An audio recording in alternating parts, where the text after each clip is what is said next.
सेठ मंगतराम अपने दफ्तर में बैठे फाइलों में खोए हुए थे। तभी फोन की घंटी बजने से उनका ध्यान टूट गया।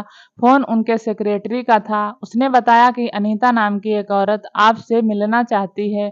वह अपने आप को दफ्तर के स्टाफ रह चुके रमेश की विधवा बताती है। मंगतराम ने कुछ पल सोचकर कहा, उसे अंदर भेज दो। सेक्रेटरी ने अनीता को सेठ के केबिन में भेज दिया। सेठ मंगतराम अपने काम में बिजी थे कि तभी एक मीठी सी आवाज से सेठ चौंक पड़े। दरवाजे पर अनीता खड़ी थी। उसने अंदर आने की इजाजत मांगी। सेठ उसे भौचक्का देखते रह गए। अनीता की न केवल आवाज मीठी थी, बल्कि उसकी कद काठी, रंग, रूप, सलीका सभी तो था।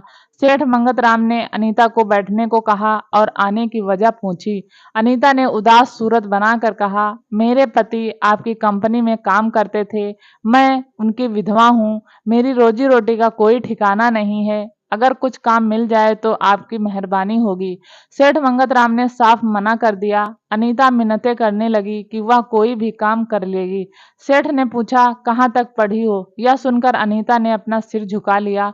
सेठ मंगतराम ने कहा, मेरा काम सर्राफ का है, जिसमें हर रोज करोड़ों रुपए का लेन देन होता है। मैं यह नहीं समझ पा रहा हूँ कि तुम्हें कहाँ काम दूं। खैर, तुम कल आना, मैं कोई ना कोई इंतजाम कर दूंगा। अनीता दूसरे दिन सेठ मंगतराम के दफ्तर में आई तो और ज्यादा कहर बरसा रही थी। सभी देख रहे थे, सेठ भी उसे देखते रह गए। अनीता को सेठ मंगतराम ने रिसेप्शन की नौकरी दे दी थी और उसे मॉडर्न ड्रेस पहनने को कहा।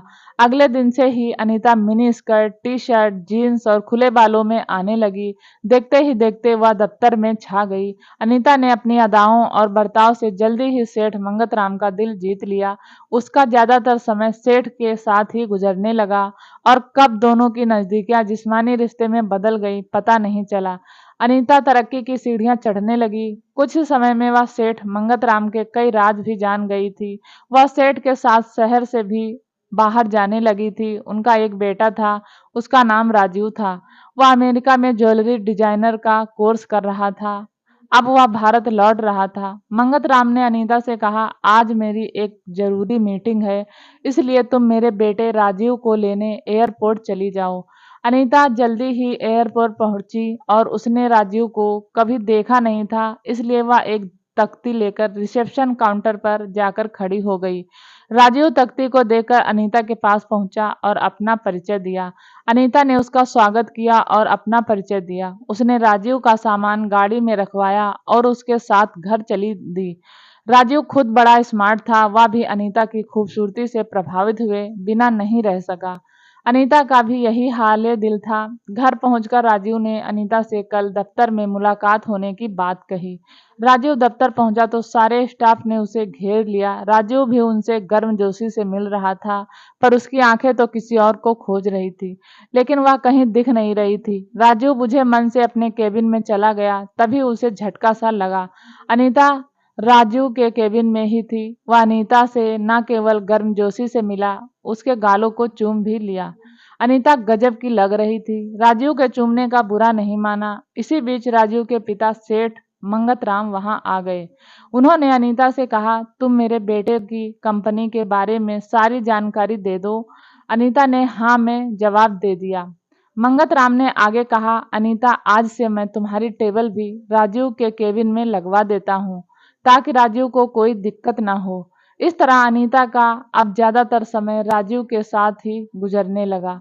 इस वजह से उन दोनों के बीच नजदीकियां भी बढ़ने लगी।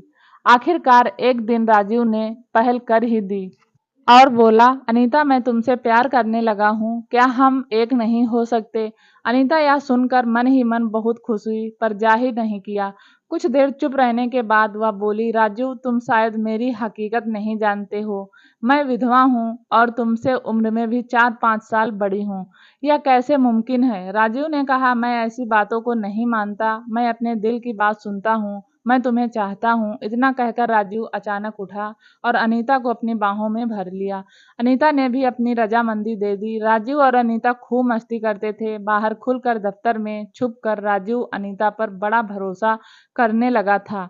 उसने भी अनीता को अपना राजदार बना लिया था। इस तरह कुछ ही दिनों में अनीता ने कंपनी के मालिक और उसके बेटे को अपनी मुट्ठी में कर लिया। अनीता ने अपने जिस्म का पासा ऐसा पसारा जिसमें बाप बेटे दोनों उलझ गए। अनीता ने सेठ मंगतराम के घर पर भी अपना सिक्का जमा लिया था। उसने सेठ जी की पत्नी व नौकरों पर भी अपना जादू चला दिया। वह अपने हुस्न के साथ साथ अपने जबान का भी जादू चलाती थी।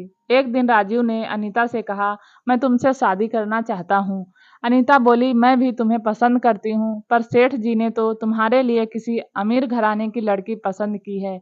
वह हमारी शादी नहीं होने देंगे। राजीव बोला, हम भागकर शादी कर लेंगे। अनीता ने जवाब दिया, भागकर हम कहाँ जाएंगे, कहाँ रहेंगे, क्या खाएंगे? सेठ जी शायद तुम्हें अपनी जायदाद से भी बेदखल कर देंगे।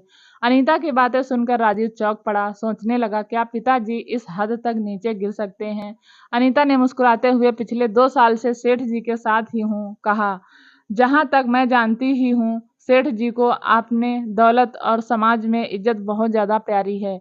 क्यों ना ऐसा तरीका निकाला जाए कि सेठ जी जायदाद से बेदखल ना कर पाए। राजीव ने पूछा, वह कैसे? अनीता ने बताया, क्यों ना सेठ जी के दस्तखत किसी तरह से जायदाद के कागजात पर करा लिए जाए।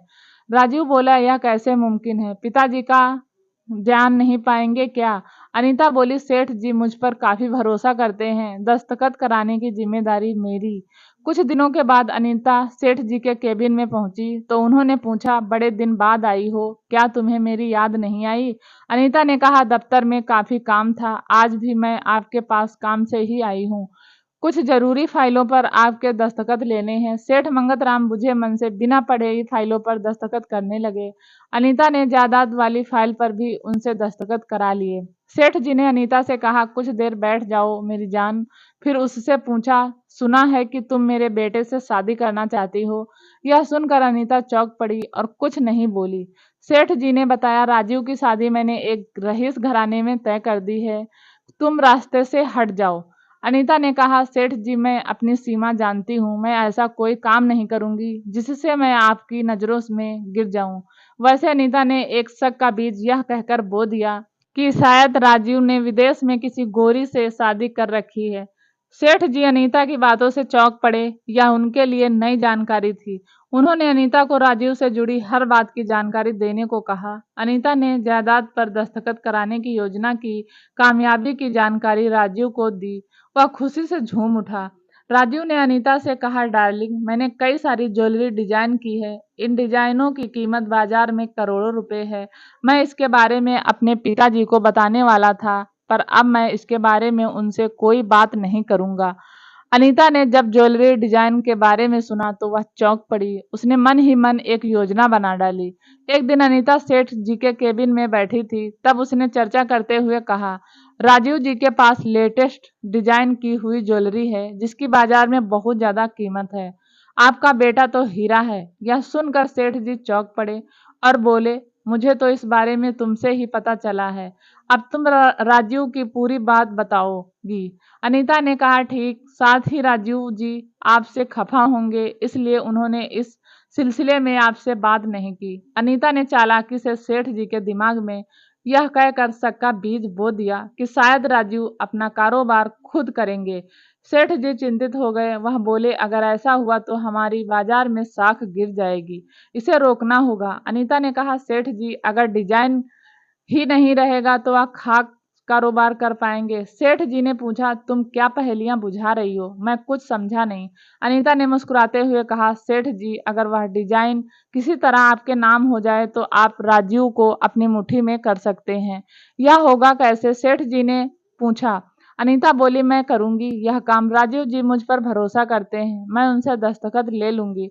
सेठ जी ने कहा, अगर तुम ऐसा कर दोगी तो मैं तुम्हें माला माल कर दूंगा। अनीता ने यहाँ भी पुराना तरीका अपनाया जो उसने सेठ जी के खिलाफ अपनाया था। राजीव से फाइलों पर दस्तखत लेने के दौरान ज्वेलरी राइट के ट्रांसफर पर भी दस्तखत करा लिए। क्योंकि सोने के कारोबारी थे, इसलिए काफी मात्रा में सोना व काला धन अपने घर के तहखाने में ही रखते थे, जिसके बारे में उन्होंने किसी को नहीं बताया था। पर बुढ़ापे का प्यार बड़ा नशीला होता है, लिहाजा उन्होंने अनीता को इस बारे में बता दिया था। इस तरह कुछ दिन और गुजर गए। एक दिन राजीव ने अनीता से कहा, अगले सोमवार को हम कोर्ट में शादी कर लेंगे, तुम ठीक 9 बजे आ जाना। अनीता ने भी कहा, मैं दफ्तर से छुट्टी ले लेती हूँ ताकि किसी को शक ना हो।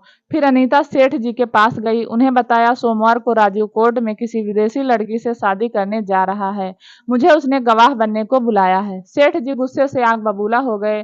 तब अनीता ने सेठ जी को शांत करते हुए कहा, कोर्ट पहुंचकर आप राजीव को एक किनारे ले जाकर समझाइएगा, शायद वह मान जाए। अगर आप अभी हो हल्ला मचाएंगे तो आपकी ही बदनामी होगी। सेठ जी ने अनीता से कहा, तुम सही बोलती हो। सोमवार को राजू कोर्ट पहुंच गया और अनीता का इंतजार करने लगा। तभी उसके सामने एक गाड़ी रुकी जिसमें अपने पिताजी को देखकर वह चौंक पड़ा। सेठ जी ने राजू को एक कोने में ले जाकर समझाया, क्यों तुम अपने खानदान की इज्जत उछाल रहे हो, वह भी 2 कौड़ी की गोरी मैम के लिए। यह सुनकर राजू हंस पड़ा और बोला, क्यों नाटक कर रहे हैं, मैं किसी गोरी मैम से नहीं बल्कि अनीता से शादी करने वाला हूँ। पता नहीं वह अभी तक क्यों नहीं आई। अनीता का नाम सुनकर अब जो करने की बारी सेठ जी की थी, उन्होंने कहा, क्या बकवास कर रहे हो। अनीता ने मुझे बताया है कि तुम आज एक गोरी मैम से शादी कर रहे हो जिसके साथ तुम विदेश में रहते थे।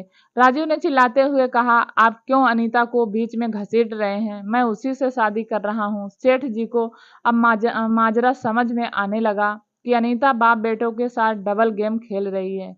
राजीव को समझाते हुए कहा, बेटे राजीव, वह हमारे बीच फूट डालकर जरूर कोई गहरी साजिश रच रही है, यहाँ वह कभी नहीं आएगी। राजीव को भी अपने पिता की बातों पर विश्वास होने लगा। उसने अनीता के घर पर मोबाइल फोन का नंबर मिलाया पर कोई जवाब नहीं मिला। दोनों सीधे दफ्तर गए तो पता चला कि अनीता ने इस्तीफा दे दिया है।